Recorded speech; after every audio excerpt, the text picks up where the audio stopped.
दोस्तों, बिहार चुनाव से जुड़ी हुई दो खबरें मैं आप सभी के सामने लेकर के आया हूं। बात करेंगे पहली खबर में कि किस तरीके से चुनाव से ठीक एक रात पहले एनडीए की सरकार ने 10-10 हजार रुपए महिलाओं के खाते में दिए। अब यह खबर निकल करके आ रही है कि विपक्ष पूरे मूड में है कि इस मसले को 10-10 हजार रुपए बांटने वाले मसले को संसद के भीतर माहौल बनाया जाए, इस मुद्दे को उठाया जाए।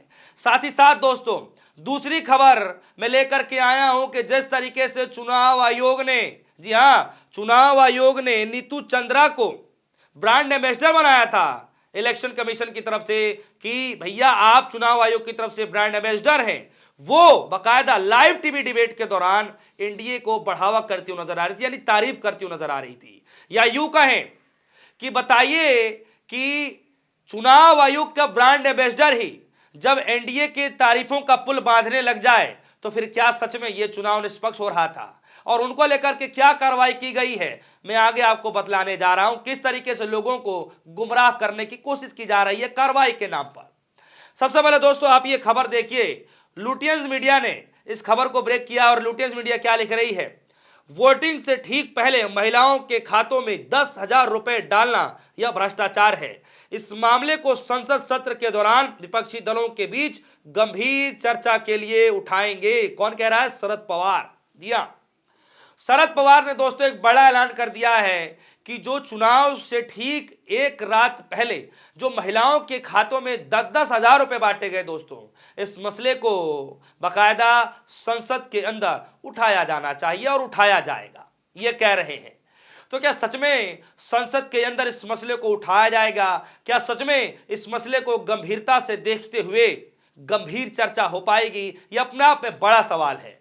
क्योंकि दोस्तों देखिए, चुनाव होता है और चुनाव के बीचों बीच अगर कोई पैसे बांट दे तो यह किस तरीके की निष्पक्षता है। और इसीलिए बड़े पत्रकारों ने भी चुनाव आयोग के खिलाफ मोर्चेबंदी कर दी है, यानी कि खुला तौर पे जो है विरोध जता दिया है चुनाव आयोग का, इलेक्शन कमीशन का, ज्ञानेश कुमार का, कि भैया जहां पर चुनाव आयोग को बोलना चाहिए वहां पर चुनाव आयोग, ज्ञानेश कुमार तो चुप रहते हैं। क्या ज्ञानेश कुमार का काम सिर्फ फोर्स भेजना है? क्या ज्ञानेश कुमार का सिर्फ काम है कि कितने चरण में चुनाव होगा सिर्फ इसका ऐलान करना है? क्या ज्ञानेश कुमार का काम सिर्फ प्रेस कॉन्फ्रेंस करना है? क्या यही काम है क्या? निष्पक्ष तरीके से चुनाव हो जाए, निष्पक्ष तरीके से चुनाव कराया जाए, किस तरीके से जो नियमों का उल्लंघन होता है उसको रोका जाए, क्या ये चुनाव आयोग के अधीन नहीं है क्या? क्या ये काम उनके अंदर नहीं आता है क्या? इसीलिए राजीव रंजन बड़े पत्रकार है दोस्तों, माहौल क्या वाले पत्रकार, और जिस तरीके से उन्होंने अपने YouTube प्लेटफॉर्म पर जो खुलासा किया है दोस्तों, यकीनन हर किसी को सुनना चाहिए। और कल से लेकर अब तक सभी सोशल मीडिया प्लेटफॉर्म पर वायरल है कि किस तरीके से राजीव रंजन साहब ने चुनाव आयोग को लेकर के घेरा। बकायदा वो बात बार बार सवाल पूछ रहे हैं कि चुनाव आयोग को जो काम करना चाहिए तो कर ही नहीं रहे, तो कर क्या रहे हैं दोस्तों? सिर्फ प्रेस कॉन्फ्रेंस किया जा रहा है लेकिन सवालों के जवाब नहीं दिए जा रहे हैं। चुनाव के बीचों बीच में 10-10 हजार रुपए बांटे जा रहे हैं। मनोज झा बड़े नेता हैं, वो लेटर लिखने में मजबूर हो जाते हैं। बताइए, चुनाव के दिन अखबारों में जिस दिन वोटिंग हो रही उस दिन बड़े तौर पर अखबारों में एनडीए के सभी नेताओं के, बड़े नेताओं के, प्रधानमंत्री मोदी जी की तस्वीरें यूं छाप दी जाती हैं। क्या वो भी चुनाव आयोग के आचार संहिता का उल्लंघन नहीं था क्या?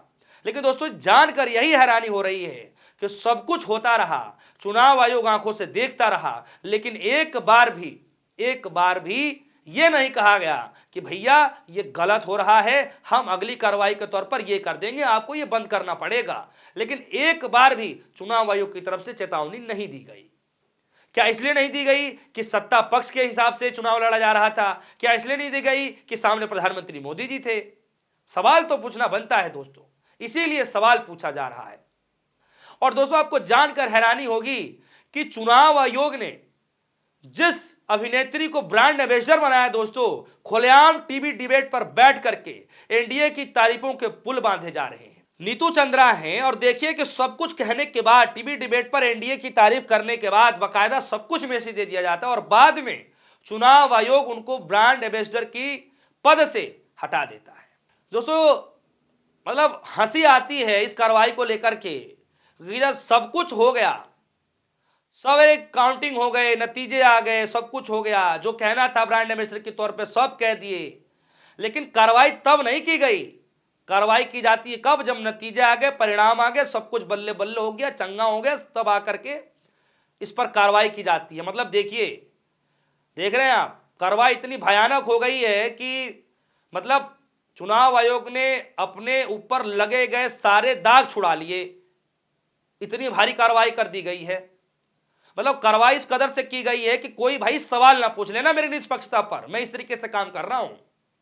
देख लीजिए और देखिए, खबर में लिखा गया है, एबीपी न्यूज की खबर है दोस्तों, लिखा गया है चुनाव आयोग ने अभिनेत्री नीतू चंद्रा को बिहार चुनाव ब्रांड एम्बेसडर की भूमिका से हटा दिया है। नीतू चंद्रा ने चुनाव के दौरान कई बार एनडीए सरकार की तारीफ की थी। उनकी राजनीतिक टिप्पणी सोशल मीडिया पर जमकर वायरल हुई। विपक्ष ने भी इस पर सवाल उठाए। इस खबर में राज्य की काफी ज्यादा चर्चा हो रही है, क्योंकि नीतू चंद्रा ने मतदान जागरूकता अभियान का चेहरा बनाया गया था, ब्रांड एम्बेसडर बनाया गया था, लेकिन फिर भी एनडीए की तारीफों के पुल बांध रही थी। जी हाँ, बताइए, जब चुनाव आयोग के ब्रांड एम्बेसडर ही तारीफों के पुल बांधेंगे प्रधानमंत्री मोदी जी की नीतियों को लेकर के, नीतीश बाबू की नीतियों को लेकर के, 10,000 रुपए को लेकर के, तो फिर सोचिए कि आम व्यक्ति के मन में क्या जाएगा मैसेज। और इसीलिए कंचना यादव जो है, आरजेडी की प्रवक्ता, कह रही हैं कि कौन कह रहा है कि एनडीए की तारीफ कर रही थी या एनडीए का प्रचार कर रही थी, खासकर उन 10,000 रुपयों को लेकर जो महिलाओं को, वोटरों को मिले थे। काउंटिंग वाले दिन आज तक के शो में बैठकर बकायदा बता रही थी कि 10,000 रुपए देकर कैसे एनडीए ने चुनाव जीत लिया। अगर ऐसा था तो चलते चुनाव को हटा देते। यही सवाल दोस्तों मेरा भी था कि अगर हटाना ही था, अगर ऐसी बातें हो ही रही थी, तो चुनाव आयोग को तो काफी लोगों को हटा देना चाहिए था। फिर ये लास्ट में ये दिखाना की क्या कोशिश की जा रही है। और जरा देखिए, आगे लिख रही है कि चुनाव के बाद अब दांत निकल आए हैं। जिसे चुनाव आयोग ने ब्रांड एम्बेसडर बनाया, वही चुनाव में एनडीए की तारीफ कर प्रचार कर रही थी और हटाया अब जा रहा है।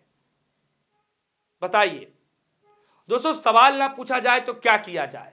क्या सच में यह मान लिया जाए कि सारे सब कुछ हो जाने के बाद, चुनाव संपन्न हो जाने के बाद, नतीजे आ जाने के बाद, सरकार बनने जा रही है, शपथ समारोह की तैयारियां चल रही हैं, और आप ब्रांड एम्बेसडर को हटा रहे हैं पद से, कि आप पे निष्पक्षता पर कोई सवाल ना उठ जाए?